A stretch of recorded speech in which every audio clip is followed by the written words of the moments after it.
കണ്ട ഏറ്റവും മനോഹരമായിട്ടുള്ള കാഴ്ചയാണ് കഥയാത്ര എന്നുള്ള പരിപാടി. ഈ പത്മരാജൻ എന്ന് പറഞ്ഞ ആൾ പൊട്ടിച്ചിരിക്കാൻ തുടങ്ങി ഈ രംഗം കണ്ടിട്ട്. ആ സമയത്ത് യാദൃശ്യമായിട്ട് പത്മരാജന് ഒരു പ്രണയബന്ധം ഉണ്ടായിരുന്നു. 39 വർഷങ്ങൾക്ക് ശേഷം തൂവാനത്തുമ്പുകൾ എന്നുള്ള സിനിമ ഇന്നും പ്രണയവും മഴയും ജയകൃഷ്ണന്റെ നന്മയും ക്ലാരയും ഒക്കെ ആഘോഷിക്കുന്ന, ഇന്നെന്ന് പറയാൻ പറ്റില്ല, ആ സിനിമ ഇറങ്ങിയ സമയത്ത് പ്രേക്ഷകർ അത്ര കാര്യമായിട്ട് സ്വീകരിച്ചിട്ടില്ല എന്ന് തോന്നണേ, അങ്ങനെ പറഞ്ഞു കേട്ടിട്ടുള്ളത്. ഏതായാലും പിന്നീട് നമ്മുടെ ടിവിയിലായാലും നമ്മുടെ ഫോണിലൊക്കെ ആയാലും അതിലത്തെ കുറേ ഭാഗങ്ങളും സിനിമ തന്നെയും അതിലത്തെ പാട്ടുകളും ഒക്കെ പല പ്രാവശ്യം നമുക്ക് മതിവരാത്ത രീതിയിൽ കണ്ട് ആഘോഷിച്ചിട്ടുണ്ടല്ലോ.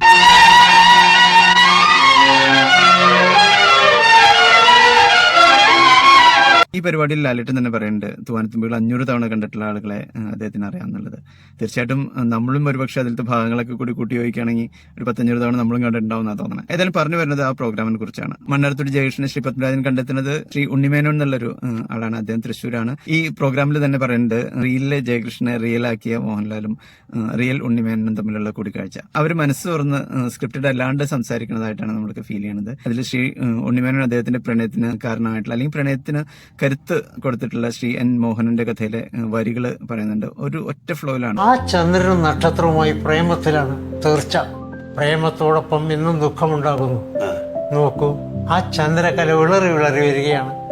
ഇനി അവനെ കാണാൻ അവിടെ ഓടിയെത്തുന്ന ഈ നക്ഷത്ര കന്യക അവന്റെ ശൂന്യമായ സിംഹാസനം കണ്ട് വിതുമ്പി കരഞ്ഞു നിൽക്കും. അവനോ സൃഷ്ടിച്ചല്ല, രാധയല്ല, ആരായാലും പ്രണയിച്ചു അത് കേട്ടിട്ടുണ്ടെങ്കിൽ. ഒരിക്കൽ രാധയുടേതായാൽ പിന്നെ ക്ലാരയ്ക്ക് ഞാനില്ലെന്ന്. ഇന്ന് ഡേറ്റ് 17 അല്ലേ? അതെ. മോഹൻലാലും ഉണ്ണിമേനോനും അവർ രണ്ടുപേരും ജീവിതത്തിലെ പോലെ തന്നെ ഓരോ നിമിഷവും സെലിബ്രേഷൻ ആണ് അവർ പറയണത് തന്നെ. ലാലേട്ടനോട് അദ്ദേഹം ചോദിക്കുന്നുണ്ട്, എന്നെ ആദ്യമായിട്ട് കണ്ടപ്പോൾ എന്താ തോന്നിയെന്നുള്ളത്. 1000 കുപ്പി വീഞ്ഞു കുടിച്ച സുഖം കിട്ടിയെന്നാണ് ലാലേട്ടൻ പറയണ മറുപടിയുടെ കൂട്ടത്തിൽ പറയണത്. അങ്ങ് പറഞ്ഞ പോലെ ഒരു 1000 കുപ്പി വീഞ്ഞ് കുടിച്ച സുഖം കിട്ടി എന്ന് പറഞ്ഞാൽ ശരിയായിരിക്കാം. കാര്യം ഒരു പ്രത്യേക തരം ഒരു എക്സ്റ്റസിയിൽ ഒരു മൊമെന്റ് ആണ്. അവർ രണ്ടുപേരും കണ്ടെത്തിയിട്ടുള്ള ലിവ് ഇൻ ദ മൊമെന്റ് അല്ലെങ്കിൽ മൈൻഡ്ഫുൾനെസ്, അതിൽ കൂടെ ഓഷോനെ കണ്ടെത്തുന്നതും അതൊക്കെ വളരെ സ്വാഭാവികമായിട്ടുള്ള സംഭാഷണമായിട്ട് തോന്നി. ഒരു ഇന്ററാക്ഷനൊക്കെ അവർ പ്ലാൻ ചെയ്തിട്ടുണ്ടാവും, പക്ഷേ ഈ സംഭാഷണത്തിനൊരു അനുഭൂതി ഉണ്ടാവുന്നത്, അത് പ്രേക്ഷകർക്ക് ഫീൽ ചെയ്യണതൊക്കെ അത് എപ്പോഴും സംഭവിക്കില്ല എന്ന് തോന്നണേ.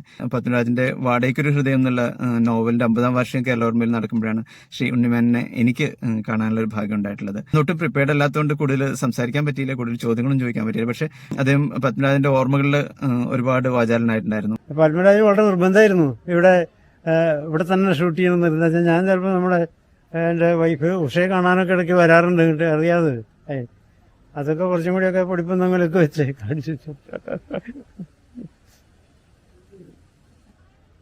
നീ ആ ക്ലാസ്സിൽ പോയിരുന്നേ.